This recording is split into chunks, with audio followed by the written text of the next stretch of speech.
So this week we're going to do things a little bit differently. I know I told you that we were going to be doing Ryan's plant segment again this week. Ryan's out, so you guys kind of have to deal with me. I apologize, but I'm going to try and stick along kind of the same lines in this video. We're going to be doing a freshwater algae video.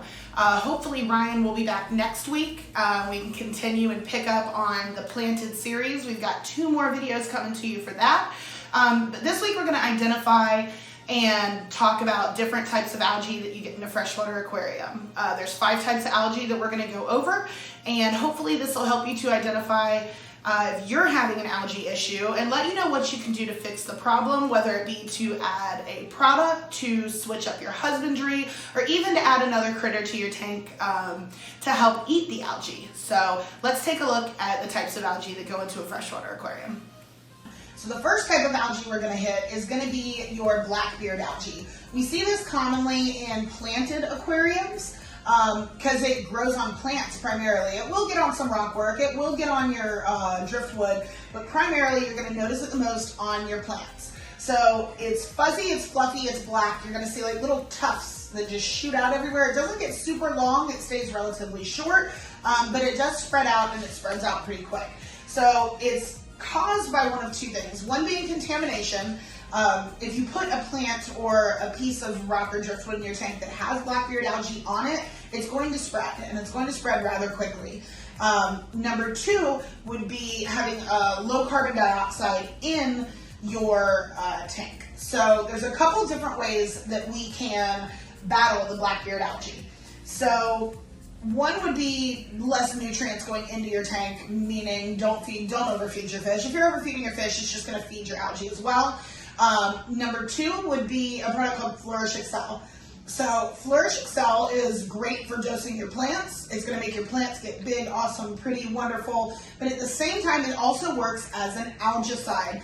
Similar to a liquid carbon, not the same, but very similar. So it's going to choke out that blackbeard algae while at the same time feeding your plants. So it's a phenomenal product.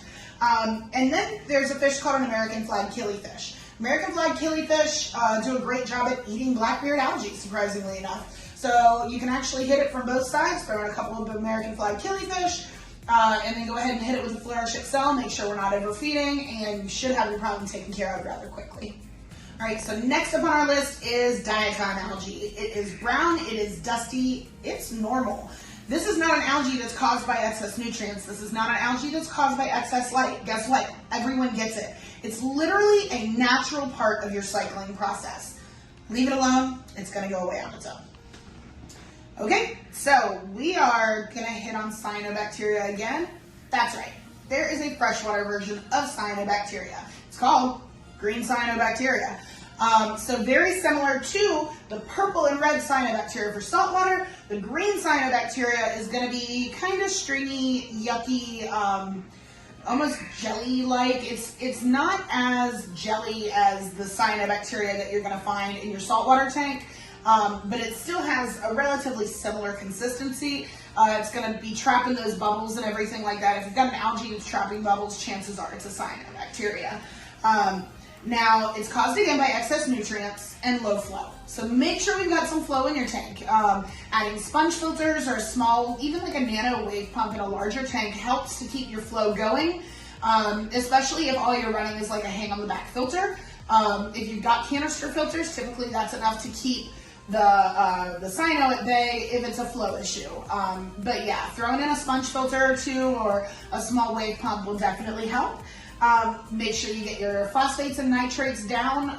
Similar to saltwater, you can use ChemiClean in a freshwater tank. So dosing ChemiClean and putting polyfilters in your tank are going to help to remove those excess nutrients, and once those are gone, you should lose your CYANOBACTERIA as well. All right, guess what? Hair algae again, this time green hair algae in a freshwater tank.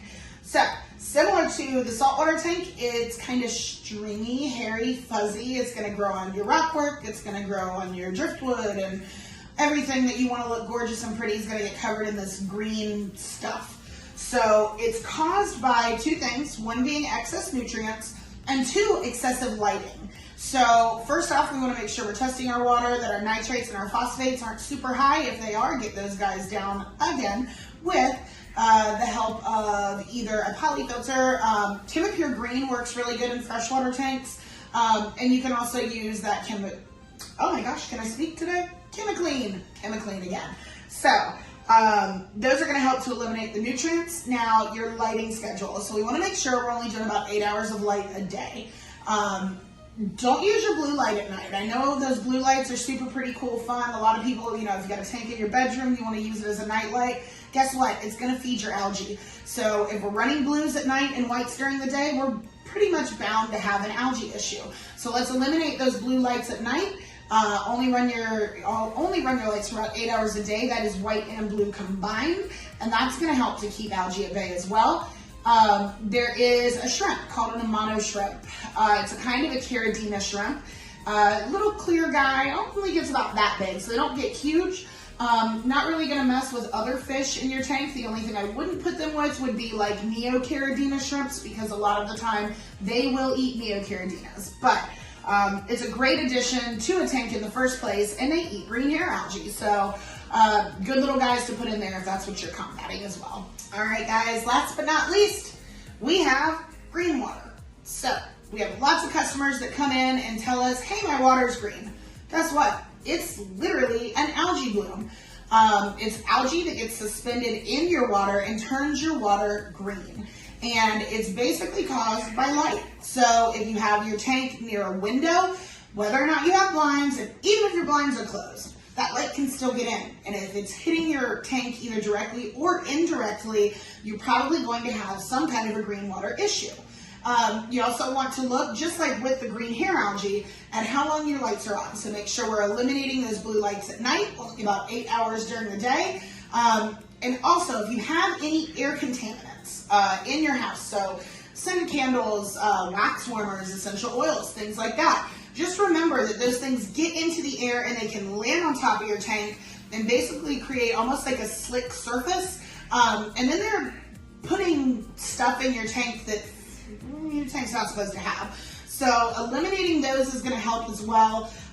You can get like a small skimmer, like just like a surface skimmer for freshwater tanks, and it'll help to basically keep all that nasty, yucky stuff off the top of your water. But it's important to remember to keep your lights down to 8 hours a day, and not to use those air contaminants around your house either.